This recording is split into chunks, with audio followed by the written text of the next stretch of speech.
மேஷ ராசி. மேஷ ராசிக்கு பூர்வ புண்ணிய ஸ்தானாதிபதி சூரியன் ஆட்சி பெற்றிருக்கிறார். உடன் கேது.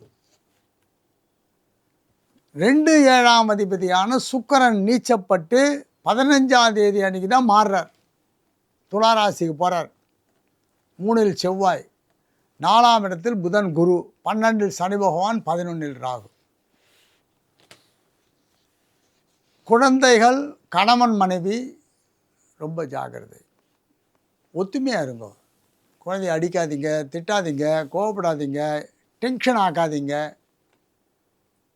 புத்திரஸ்தானாதிபதி சூரியன் பாம்போடு இருக்கார். ஸ்கின் அலர்ஜி வராமல் பார்த்துக்கோங்க. கண் சம்பந்தமான பிரச்சனை வராமல் பார்த்துக்கோங்க. இந்த சூரிய பகவான் ஆவணி மாதத்தில் ஆட்சி பெற்றிருக்கிறது ரொம்ப நல்லது.